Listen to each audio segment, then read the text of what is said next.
Ah, vous êtes là. Désolée, j'étais en train de remettre sur pied ce tas de ferraille. Quoique, c'est peut-être moi qui ai besoin de me remettre sur pied, parce que j'ai l'impression de travailler jour et nuit et d'avoir tout le temps le dos plié en quatre. Il est vrai que j'alterne des positions de travail pas toujours agréables, mais bon, les clients passent avant tout. J'ose même pas imaginer à quoi je vais ressembler dans 20 ans quand je vois déjà l'état dans lequel je rentre tous les soirs après une journée de boulot. Ça c'est sûr, mon corps en a marre et il me le fait savoir en étant toujours hyper contracté. Mais bon, comme on dit, pas de stress, il y a le stretch. Je sais que dans notre bonne vieille langue française, le stretching correspond aux étirements, mais j'en sais pas plus. Je vais essayer d'avoir des informations supplémentaires à ce sujet, et pour ça, j'ai juste à passer un petit coup de fil.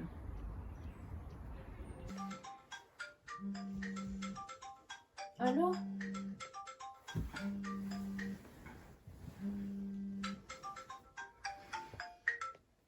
Allô?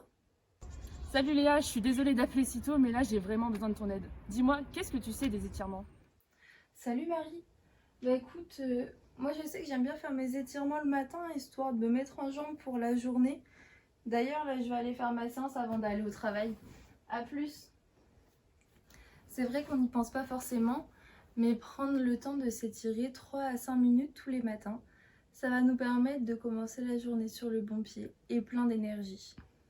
S'étirer à peine sorti du lit, et d'autant plus si le réveil nous a interrompus en plein milieu d'un rêve extraordinaire, ça va nous permettre de nous libérer de nos tensions et de réoxygéner nos muscles. Ainsi, on sera plus à même d'éliminer les toxines pendant la journée et ressentir moins de douleur au travail. En plus d'avoir une action directe sur nos muscles et nos tensions, s'étirer va nous permettre de stimuler notre cœur et avoir une meilleure circulation sanguine, stimuler notre cerveau, la tonicité de notre colonne vertébrale et d'avoir une bonne mobilité. Pour avoir le maximum de bénéfices, je vous conseille de suivre ces 3 règles. Tout d'abord, prenez de grandes inspirations lentes et profondes pour l'oxygénation, mais aussi pour vous permettre de vous détendre. Vous pouvez maintenir l'étirement entre 20 et 30 secondes. Et enfin, il est important de ne pas vouloir être trop rapide. Si vous y allez trop rapidement, vous risquez de vous blesser et c'est pas le but recherché. Maintenant, à vous de jouer. Allô Éléonore? Allô Léa. Ouais, c'est Léa, ça faisait longtemps. Dis-moi, je voulais savoir comment ça se passait un peu le boulot, si t'étais toujours aussi surchargée, si t'arrivais à trouver un moyen pour garder le rythme. Ah ouais, tu sais, moi avec le télétravail qui s'est développé, je passe mes journées assise à mon bureau et mon corps n'apprécie pas vraiment. Du coup, j'ai trouvé des exercices rapides et efficaces pour m'aider. D'ailleurs, c'est l'heure de ma pause, je te laisse, je vais aller faire mes exos. Alors, moi le premier que je fais, c'est de l'extension thoracique. Car le fait d'être assis à mon bureau, bah à force j'ai mal au dos. Du coup, je pars comme ça et je vais emmener vers l'arrière pour regarder le plafond le plus loin possible. Je reste un petit peu et je reviens. Celui-là, je le fais à peu près 10 fois. Et il faut bien prendre une chaise comme ça pour avoir le dossier qui permet de bloquer au niveau thoracique.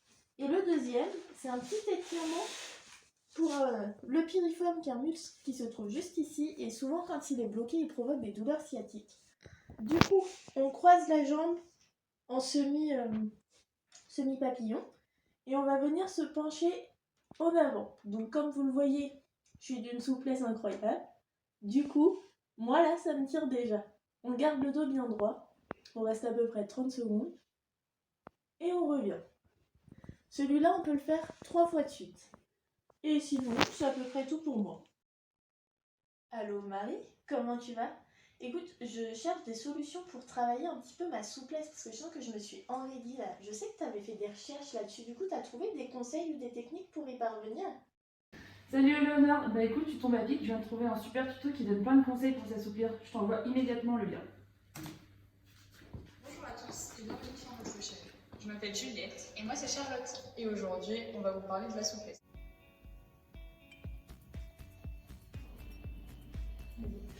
Comme vous pouvez le voir, on arrive à faire le grand écart sans grande difficulté, mais cela nous attendrait beaucoup de travail quand même. Un petit rappel s'impose. La souplesse, c'est la capacité à faire des mouvements de grande amplitude musculaire et articulaire. Pour ma part, je suis une ancienne danseuse, mais surtout une ancienne gymnaste. De mes 4 à mes 12 ans, j'ai dû beaucoup travailler ma souplesse avec mes entraîneurs. Ce qui fait qu'aujourd'hui, à 21 ans, j'arrive toujours à faire le grand écart sans grande préparation. Pour pouvoir les étirer plus facilement, en fait, mes cellules musculaires se sont adaptées, elles se sont en fait allongées. Ce qui fait qu'aujourd'hui, avec quelques entraînements par-ci par-là, j'arrive à entretenir ma souplesse. Ce qui fait que plus on fait d'étirements quand on est jeune, plus nos cellules s'adaptent facilement et plus on restera souple plus tard. Quant à moi, ça fait maintenant près de 8 ans que je fais des arts martiaux. À la base, je ne suis pas particulièrement souple, ça m'a demandé un entraînement régulier et assez intensif. Et mes fibres se sont adaptées au fur et à mesure. Et je continue à m'entraîner, sinon je perdrais en extensibilité. D'autant plus que mon activité me demande de faire des mouvements de grande amplitude avec de fortes impulsions, comme par exemple les coups de pied, ce qui fait que je pourrais tirer sur mes fibres et donc les déchirer. Cela vaut aussi pour les autres muscles, comme ceux des bras, du tronc. Et il faut rajouter un autre point important, certaines personnes sont physiologiquement beaucoup plus souples que d'autres. En effet, la génétique rentre aussi en compte. Mais pas de panique, avec un peu de travail, tout est possible. Et d'ailleurs, si vous souhaitez impressionner vos amis ou votre famille, nous vous proposons quelques exercices pour améliorer votre grand écart facial ou latéral. Dans la plupart des sports, il n'y a pas besoin d'être hyper souple. Donc on va demander à notre amie Lucie qui va nous en apprendre un peu plus sur sa pratique sportive. Allô Lucille ? Allô Juliette? Oui, est-ce que tu pourrais nous en apprendre un petit peu plus sur tes habitudes sportives? Ouais, bah tu vois, ça tombe bien, je viens juste de commencer ma séance de sport. Je te rappelle après pour les étirements. Bisous!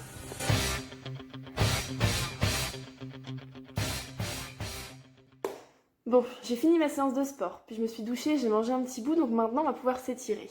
Allez. Beaucoup de personnes m'ont posé la question, mais pourquoi est-ce que tu ne t'étires pas avant le sport? En fait, une étude a montré que c'était tout simplement délétère. En fait, les étirements avant le sport vont diminuer la sensibilité de votre muscle et donc augmenter le seuil de tolérance à la douleur. En vous étirant avant le sport, vous risquez alors de vous surpasser car vous ne sentirez pas la douleur et de créer des micro-blessures. Alors, on s'étire après le sport, oui, mais pas tout de suite après. En fait, le sport va créer des micro-traumatismes au sein de vos muscles. En vous étirant tout de suite après, vos muscles seront chauds et vous risquez d'aller au-delà de leur capacité.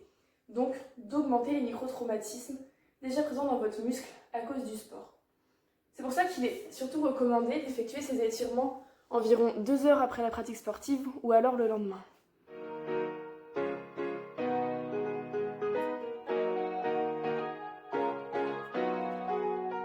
Donc voilà les étirements que moi je réalise après mon sport. Après je sais qu'on peut aussi en faire avant de se coucher, c'est vrai que moi je m'y connais pas trop, mais j'ai une amie qui est adepte de ça, je vais l'appeler. Allô Alizé? Ouais, je parlais justement du sommeil. Est-ce que tu pourrais me montrer quelques petits étirements que tu fais avant de dormir? Ah Lucille, tu tombes bien, j'allais commencer à faire mes étirements avant de me préparer à aller me coucher. Je te montre. Pour commencer, je prends une balle de tennis que je fais rouler sous mon pied pendant 1 minute en appuyant légèrement de chaque côté. Pour continuer, je prends un coussin que je plie en deux, je le place dans mon dos au niveau de mes omoplates et je m'allonge dessus en essayant de me grandir un maximum. Je trouve que cette position est très bien pour dérouler le dos, surtout si on a tendance à être stressé et à se tenir les épaules et le dos enroulés pendant notre journée. Bon là je vais pas rester 5 minutes, mais je vais te montrer la suite. Pour continuer, je m'assois en tailleur sur mon lit, le dos contre le mur, j'étends mes bras et en expirant, je les monte le plus haut possible. Une fois en haut, j'inspire et en expirant, je les redescends. Je répète cet enchaînement 5 fois. Et pour finir, je te montre comment je place mes jambes. Alors je garde une jambe tendue, je plie l'autre de l'autre côté du genou, je mets mon bras derrière et pour essayer de bien garder le dos droit et de se tenir. Avec ce bras-là, je peux accentuer un peu l'étirement. Et une fois que je suis comme ça, je fais pivoter mon buste avec le regard bien loin en arrière. Une fois que je suis bien positionnée dans ma position où ça me tire bien, j'inspire et j'expire 6 fois et je change de côté. Je trouve vraiment que cet enchaînement d'étirements permet de m'endormir plus vite parce que je m'allonge sereine et détendue, vidée du stress que j'ai pu accumuler toute ma journée.